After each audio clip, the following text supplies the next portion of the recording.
লাগলো। ইনান রুমে নেই। বাড়িতে আসা মাত্র যে ইরফাজ সাহেবের সাথে কথা বলতে গিয়েছে এখন অবধি আসার নাম নেই। জেহফিল দোতলায় ইনানের মাঝারি সাইজের রুমটায় ভূতগ্রস্তের ন্যায় ঘোরাফেরা করছে। ইনানের বেডরুমে একটা খাট, পড়ার টেবিল, ড্রেসিং টেবিল আর ওয়ার্ড্রোব ছাড়া কিছুই নেই। সে ইনানের ড্রেসিং টেবিলে রাখা প্রতিটা জিনিসের নাম মুখস্থ করছে আর ছবি তুলছে, যাতে ইনানের সব মেকআপের জিনিস কিনে দিতে পারে। তার মেয়েদের সাজগোজের জিনিসপত্র সম্পর্কে আইডিয়া নেই।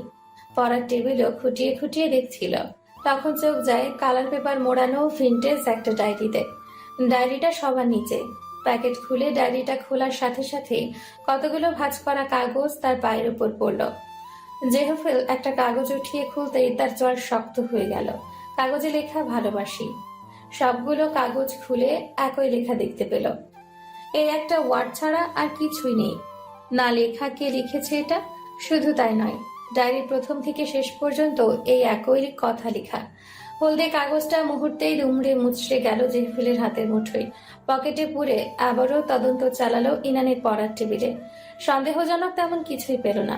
ইনানের ঘরে ছোট বড় যত আসবাবপত্র আছে সবগুলোতেই জেহফিল তীক্ষ্ণ চোখে তল্লাশি করল। ড্রয়িং রুমে ইফাজ বসেছিলেন, হাতে তার খবরের কাগজ। জেহফিল এসে ইফাজ খানকে একা বসে থাকতে দেখে সারা ঘরে চোখ বোলায়। জেহফিলের উপস্থিতি টের পেয়ে ইফাজ জেহফিলের দিকে তাকান। জেহফিলের উদ্বিগ্ন দৃষ্টি দেখে ইফাজ চট করেই বুঝে যান ও কি খুঁজছে।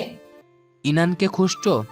জেহফিল ইফাজ খানের দিকে দৃষ্টিপাত করে, মৃদু হেসে পাশের সোফাতে গিয়ে বসে। জি। বাইরে ফুটবল খেলতে গেছি।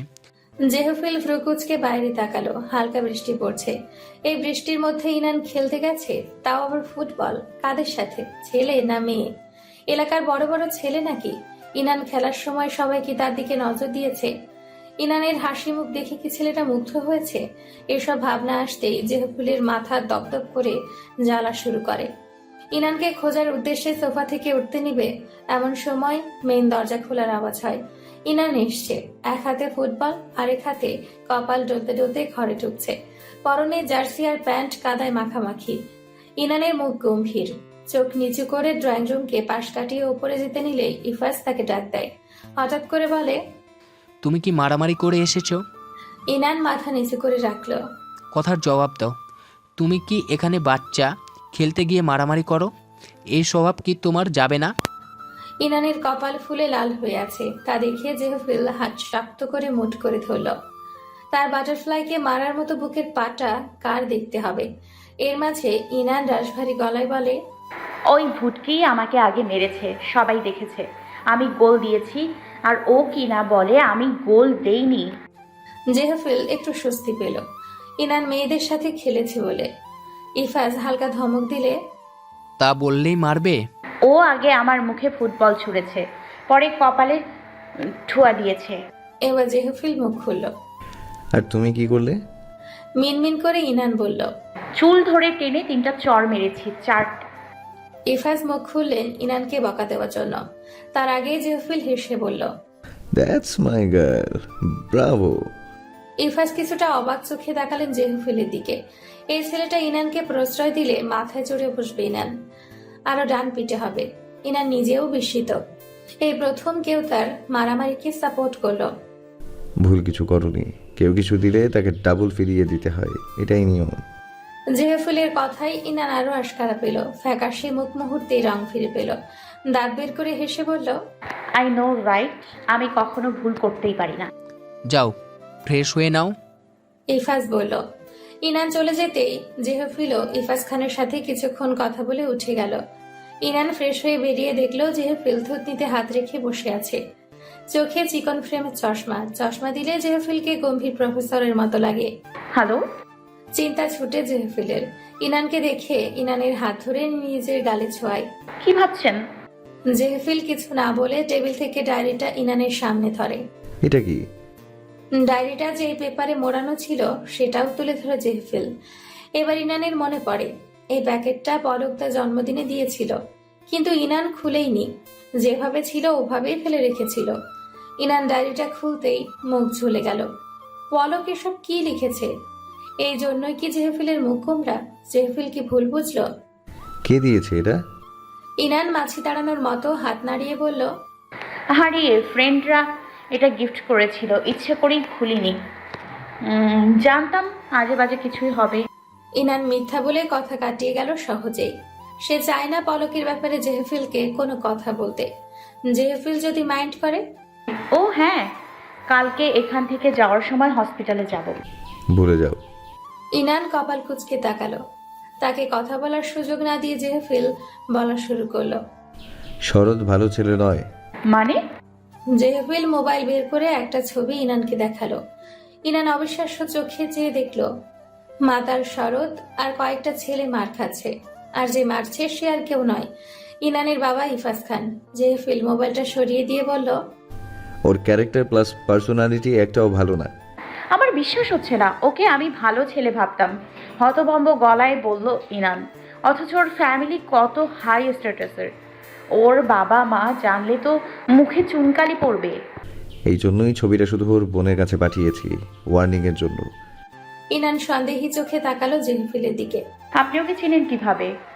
এমনকি ওর ফ্যামিলিকেও? সরল স্বীকারোক্তি জেহফিলের। তোমার সব ফ্রেন্ডের খবর আমার জানা, শুধু তোমাকে সেফ রাখার জন্য। একটু থেমে জেহফিল বলল, তোমার কোনো ফ্রেন্ডই ভালো না। ভার্সিটিতে উঠেছো, তাই প্রথম প্রথম সব ফ্রেন্ডকেই আপন আপন লাগবে। ধীরে ধীরে বুঝবে সবাই স্বার্থপর। অ্যান্ড ইয়েস, শরতের সাথে ফ্রেন্ডশিপ ব্রেক করবে। এত সোজা? জেহফিল ইনানের চুল কানের পেছনে রাখলো। চাইলেই সহজ। শরৎ ড্রাগ অ্যাডিক্টেড বলেই বলছি না। তোমার বাবার উপর রাগ ঝাড়তে ও তোমার ক্ষতি করতেও চেয়েছিল। জঙ্গলের কথা মনে নেই? ইনান চোখ ছোট ছোট করে তাকায়। আপনি বলতে চাইছেন ওই আমাকে ধাক্কা দিয়েছে? এখনো বলা লাগবে? ইনান বিশ্বাসই করতে পারছে না শরৎ তার এত বড় ক্ষতি করবে। ওয়েট, এখন তার কাছে পুরোটা ক্লিয়ার। এই জন্যই শরৎ ওই দিন জঙ্গলে যাওয়ার জন্যই এত তাড়া দিয়েছিল, আর ইনানের সাথে কেমন রুক্ষ আচরণ করছিল। তার মানে ওই দিন আমাকে বার্থডেতে ওই ভয়ানক পুতুল পাঠিয়েছিল? ইনানের মুখ হা হয়ে গেল। জেহফিলের মনে পড়ল যে কালো রং করা টেডিটা সে তার বাটারফ্লাইয়ের বার্থডেতে উপহার দিয়েছিল, এবং যেটা বাটারফ্লাই ছুঁড়ে ফেলেছিল বারান্দা দিয়ে। ঠোঁট চেপে বলল, হতেও পারে। তবে জেহফিল একটা সত্য কথা ইনানের নিকট চেপে গেল। শরতের উদ্দেশ্য ছিল না ইনানকে মারার, তার উদ্দেশ্য ছিল ইনানের হানি করার। কেননা শরৎ আগে থেকেই ইনানকে কিছুটা পছন্দ করত। সে এক ঢিলে দুই পাখি মারতে চেয়েছিল, কিন্তু সেই দিন বৃষ্টি থাকায় সুবিধে করতে পারেনি। ইনানকে ধরার সাথে সাথেই কাঁচা রাস্তায় পা পিছলে ইনান পড়ে যায়। এই কথাটা সে কখনোই ইনানকে বলতে পারবে না। যখন সে শুনবে তার কাছের বন্ধু তার সর্বনাশ করার চেষ্টা করেছিল, সেটা মেনে নিতে পারবে না ইনান। ভেঙে পড়বে এবং ট্রমায় চলে যাবে, আর তা জেহফিল সহ্য করতে পারবে না কখনোই। কিছু সত্যি না বলাই ভালো। রাতের বেলায় ঘুমাতে গিয়ে বাধে বিপত্তি। ইনানের খাটটা সিঙ্গেল খাটের থেকে একটু বড়। দুজন চিকন চাকন মানুষ ঘুমাতে পারলেও জেহফিলের মতো লম্বা বিশালদেহী মানুষ একাই এই খাটে ঘুমাতে পারবে। ইনানের আর জায়গা হবে না। এদিকে ইনান অন্য রুমের ব্যবস্থা করতে পারবে না। বাবা কোনোভাবে যদি জেনে যায় তাহলে অন্য কিছু ভাবতে পারে, মনে মনে কষ্টও পাবেন। ইনান বিছানার কাছে দাঁড়িয়ে ভাবছে কি করা যায়। কোনো আলাদা ম্যাট্রেসও নেই, থাকলেও তা ইনানের বাবার রুমে, ওইখান থেকে আনাটাও ঝুঁকিপূর্ণ। আবার ইনানের রুমে সোফাও নেই। জেহফিলকে সে নিচে ঘুমাতে দিতে পারে না, ব্যাপারটা দৃষ্টিকটু। প্রথমবার শ্বশুরবাড়িতে এসে জামাই যদি নিচে ঘুমায় তাহলে এটা এগোতে লাগবে ইনানের। জেহফিলও ইনানকে কিছুতেই নিচে ঘুমাতে দিবে না। ফলাফল দুজনকেই খাটে চেপে চুপে ঘুমাতে হবে। ইনান খাটের এক কোনায় শুয়ে মাঝখানে কোলবালিশ রাখতে চাইল, কিন্তু কোলবালিশ রাখলে আবার জেহফিলের জায়গা হবে না। তাই অসহায় হয়ে বলল, আচ্ছা আপনি ঘুমান, আমি বই পড়ে ঘুমাবো। এই বলে ইনান উঠে পড়ার টেবিলে চলে গেল। উদ্দেশ্য জেহফিল ঘুমালে সে ঘুমাতে যাবে। জেহফিল গুড বয়ের মতো মাথা নাড়িয়ে খাটে গিয়ে শুয়ে পড়ল। ইনানের শোয়া জায়গাটা দেখে বাঁকা হাসল। এই জন্যই তো সে এখানে এক রাতের জন্য আসতে রাজি হয়েছিল, যাতে ইনান বাধ্য হয়ে জেহফিলকে নিজের পাশে নিয়ে ঘুমায়। Plan successful. জেহফিল 2 মিনিটের মাঝেই ঘুমিয়ে পড়ল। তার বুকের ওঠানামা দেখেই ইনান কনফার্ম হলো জেহফিল পুরো দস্তর ঘুমে। তাই সে লাইট বন্ধ করে ল্যান্টার্ন জ্বালিয়ে খুব সাবধানে নিচে জায়গাটায় গিয়ে শুল। জায়গাটা এত ছোট যে ইনান এদিক ফিলে জেহফিলের বুকে গিয়ে পড়বে, আর ওদিক ফিলে সোজা ফ্লোরে গিয়ে কিস করবে। জেহফিলের শরীর থেকে ম্যানলি ঘ্রাণ ইনানের নাকে সুরসুরে দিচ্ছে। বাইরে শীতল ওয়েদার, আর পাশে এই উষ্ণ লোকটা। ইনান মনে তোলপাড়কে থামানোর চেষ্টা করে চোখ বন্ধ করলো। তার ঠিক কয়েক পলের মধ্যেই ইনান তার বুকের উপর শক্ত কিছু ছোঁয়া অনুভব করলো। তড়াক করে চোখ খুলে দেখলো জেহফিলের হাত তার সর্বনাশের উপরে। চোখ কোটর থেকে বেরিয়ে আসার উপক্রম ইনানের। গলা থেকে চিৎকার বেরোনোর আগেই এক হাত মুখে চেপে ধরলো ইনান। শিট শিট শিট, এটা কি হলো? ইনান কাঁপতে লাগলো মৃগী রোগীর মতো। মাথা ঘুরিয়ে জেহফিলের দিকে তাকালো। ইনানের ভেতরে আগুন জ্বালিয়ে জেহফিল কি আরামে ঘুমোচ্ছে? ইনান জেহফিলের হাত আস্তে ধরে সরানোর চেষ্টা করতেই জেহফিল ঘুমের ঘোরে ইনানের গলায় মুখ রাখলো। শুধু তাই নয়, ইনানের সর্বনাশে রাখা হাত আরো দৃঢ় হলো। ইনান লজ্জায় বিহ্বল হয়ে পড়ে রইল। সারা শরীরের রক্ত এসে তার মুখে ছড়িয়ে পড়েছে। কান টকটকে লাল হয়ে গেছে। ইনান শ্বাসটাও নিতে ভুলে গিয়েছে যেন। শরীরের শিহরণ বয়ে যায় জেহফিলের উষ্ণ নিঃশ্বাসে। গলা শুকিয়ে কাঠ। শুষ্ক গলায় বার কয়েক ঢোক গিলে। ইনান আর যাই হোক না কেন, সে তো একটা প্রাপ্তবয়স্ক মেয়ে। এই ধরনের আবহাওয়ায় জেহফিলের মতো গরম বালক, যে কিনা তার স্বামী এত কাছে, এত নিবিড়ভাবে জড়িয়ে ধরে থাকলে স্বাভাবিকভাবেই ইনানের মনে কুচিন্তারা এসে হানা দিতে লাগলো। বেডশিট শক্ত করে এক হাতে চেপে ধরলো। মন বলতে লাগলো জেহফিলের কাছে না যেতে, কিন্তু সেটা তো আর মন মানবে না, অন্তত এই ধরনের অবস্থায়। এর মাঝে ইনানের পিঠে নিচে জেহফিলের আরেক হাত ঢুকে গেল। পুরো কোলবালিশের মতো জেহফিল ইনানকে জড়িয়ে ধরে আছে। ইনান থরথর করে কাঁপতে লাগলো। এই প্রথম সে কোনো ছেলের এতটা কাছাকাছি, আর এই প্রথম তার শরীরের ভেতর কেউ হাত ছোঁয়ালো। জেহফিল যদি তার মনের এসব ডার্টি ভাবনা সম্পর্কে অবগত হয়, তাহলে ইনানের আর দুনিয়ায় বেঁচে থাকা লাগবে না। এই ভাবনা মাথায় আসতেই ইনান নিজেকে নিয়ন্ত্রণে আনে। জেহফিলের হাত ধরে বুকের ওপর থেকে সরিয়ে দেয়। পিঠের নিচে থাকা হাত সরাতেই জেহফিল অন্যদিকে ফিরে, আর সঙ্গে সঙ্গেই ইনান তার বুকে আছড়ে পড়ল। জেহফিলের শক্ত বুকের সাথে ইনানের থুতনিতে ব্যথা লাগে। নিজেকে সরাতে চেয়েও একটু নড়তে পারল না, জেহফিল জড়িয়ে ধরে থাকার কারণে। অগত্যা ইনান আর ফাইট করল না। জেহফিলের সুশ্রী চেহারায় তাকিয়ে থাকলো কিছুক্ষণ। তারপর দৃষ্টি ফেরালো জেহফিলের গলার অ্যাডাম অ্যাপেলের দিকে। ইনানের খুব লোভ হলো তার ধরার। সিনেমাতে যখন নায়কদের অ্যাডাম অ্যাপেল দেখতো, মনে মনে ঢোক গিলত সে। নিজের ফিউচার হাজবেন্ড নিয়ে সে কত বাজে বাজে চিন্তা করে রেখেছিল, আর এখন হাজবেন্ড চোখের সামনে থাকা অবস্থায় সে কিছুই করতে পারছে না। দীর্ঘশ্বাস ছাড়ে ইনান। না, এসব ভাবলেই শয়তান আরও কেড়ে বসবে। কোনো দুঃখের কোনো ঘটনা মাথায় আনার চেষ্টা করলেও খারাপ চিন্তা ভাবনা দূর করতে। কিছুটা সফলও হলো অবশ্য, কিন্তু পেটে থাকা জেহফিলের শীতল হাত ইনানকে সফল হতে দিল না। ইনান এবার নিজের হাতে জোরে জোরে 3-4টা কামড় দিল। ব্যাস, এবার ব্যথায় আর জেহফিলের ছোঁয়ার কথা মাথায় আসবে না। মাথায় আসলেই এভাবে কামড় দিবে। জেহফিলের বুকের ওপর ইনানের শরীর যখন ঘুমে ঢলে পড়ল, তখন চোখ খুলল জেহফিল। চুলগুলো হাত দিয়ে পেছনে নিয়ে ইনানের দিকে তাকায়। তার ইচ্ছে করছিল ইনানকে চেপে শরীরের সাথে মিশিয়ে নেওয়ার, কিন্তু সে এটা করবে না। যদি জেহফিলের জন্য কষ্টকর হয়ে যায়, তবে সে সয়ে নিবে।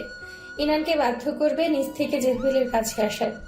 আর যদি না আসে, তাহলে প্রতিটা মুহূর্ত ইনানকে গভীর যন্ত্রণায় পোড়াবে। যেই যন্ত্রণায় পুড়ে ইনান ভিক্ষা করবে জেহফিলের ছোঁয়া পাওয়ার জন্য। ইনানের কপালে চুমু দিয়ে ফিসফিস করে বলল। ঘুম থেকে উঠে নিজেকে জেহফিলের বুকে আবিষ্কার করে ইনান। জেহফিলের 2 হাত ইনানকে দড়ির মতো পেঁচিয়ে রেখেছে, যাতে সে পড়ে না যায়। ইনান চোখ আলবোজা রেখেই আশপাশ ফিরল। ফেরার পথেই দেখতে চাইল জেহফিলের চোখ বন্ধ কিনা। যখন দেখলো বন্ধ, তখন ধীরে ধীরে জেহফিলের হাত সরালো পিঠ থেকে। তারপর আস্তে করে উঠে যেতে লাগলো। তখনও ইনানের 2 পা জেহফিলের 2 সাইডে এবং ইনান জেহফিলের পেটের উপর বসেছিল। যখন সে 1 পা একটু নড়ালো, তখনই জেহফিল চোখ খুলল এবং সময় ব্যয় না করে বাঁকা হেসে বলল, পজিশনটা পারফেক্ট। ইনান বোকা বোকা চোখে তাকিয়েছিল। কথাটার মানে বোঝা মাত্রই তড়িৎ গতিতে খাট থেকে নেমে গেল। তার গাল রাঙা হয়ে উঠেছে। এই জেহফিল তাকে প্রতিটা সময় এত লজ্জা দেয় কেন? আবার একটু বসো বাটারফ্লাই, ভালোই লাগছিল দেখতে। জেহফিলের টিচ করা কথা শুনে ইনান কোনো মতে কথা পাশ কাটানোর জন্য বলে, আপনিও তো দেখি আজ ঘুমের ঘোরে হাঁটতে গেলেন না, ব্যাপার কি? কাল সারা রাত একজন পরী আমাকে শক্ত করে চেপে ধরে রেখেছিল। পরীর এত শক্তি দেখে ঠিক করেছি প্রতি রাতে হানি নাটস খাবো পরীকে শান্ত করার জন্য। জেহফিলের ডাবল মিনিং এ কথা শুনে ইনানের কান ঝাঝা করতে লাগলো। জবাব না দিয়ে দৌড়ে বাথরুমে ঢুকে 2 হাতে কান চেপে ধরলো। কান থেকে যেন ধোঁয়া বেরোচ্ছে, এতটা গরম। ফাজিল বদলোক একটা, এত ঠোঁট কাটা লোকটা খালি ইনানকে লজ্জায় ফেলবে। ফ্রেশ হয়ে বেরিয়ে জেহফিলকে রুমে দেখলো না, নিচে গিয়ে দেখলো জেহফিল আর তার বাবা বসে বসে চা খাচ্ছে আর রাজনৈতিক আলাপ আলোচনা করছে। জেহফিলের মার্জিত ভঙ্গিতে বসা দেখে ইনান মনে মনে নিজেকে বকলো। একা একা বড় হয়েও জেহফিলের মধ্যে ম্যানার্সের কমতি নেই, আর সে আলালের ঘরে দোলালি। ম্যানার্সের জন্য সব সময় বাবার কাছে বকা খায়। ইনান ব্রেকফাস্ট তৈরি করতে গিয়ে দেখলো সব টেবিলের উপর সাজানোই আছে। খাবার সাজানোর ধরন এলিগেন্ট দেখেই বুঝলো জেহফিল তৈরি করেছে। ইস, কি লজ্জা!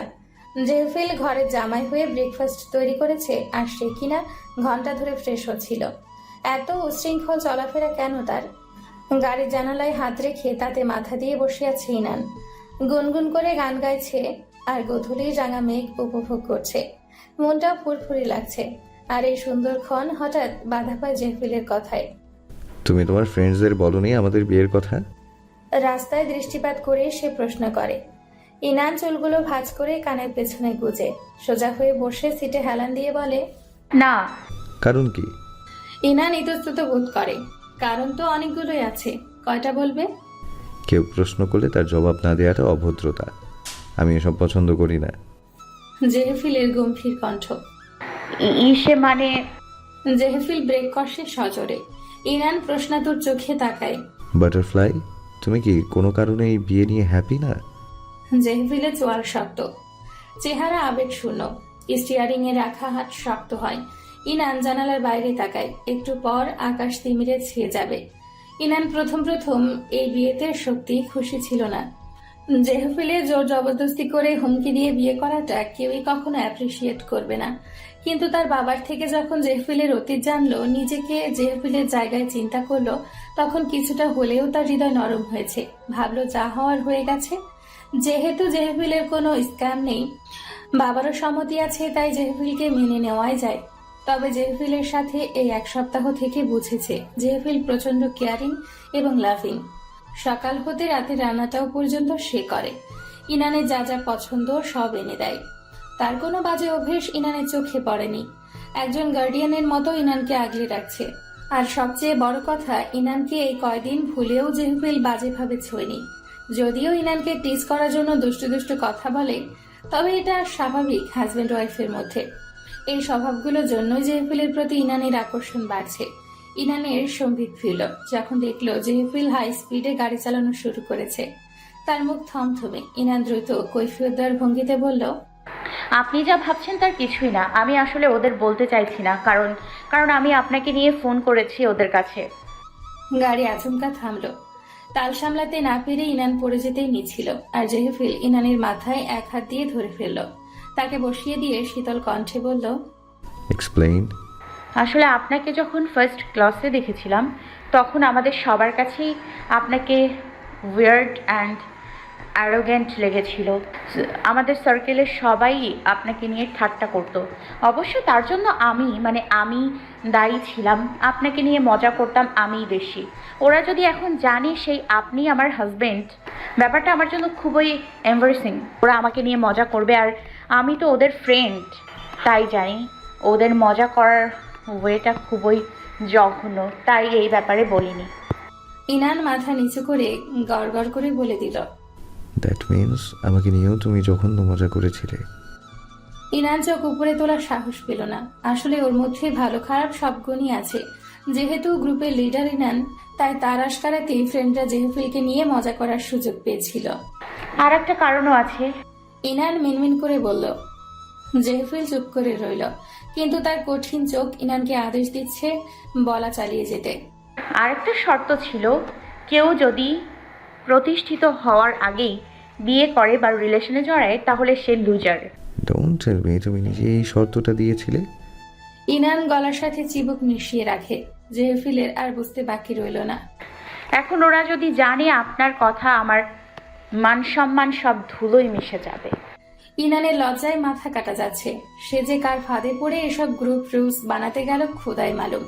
গাড়ি স্টার্ট দেওয়ার আগে ইনানের কানে শুধু জেফিলের তিরস্কার পৌঁছালো। তোমার ফ্রেন্ড সার্কেলের প্রতিটা ছেলে মেয়ে অসভ্য এবং বেয়াদব।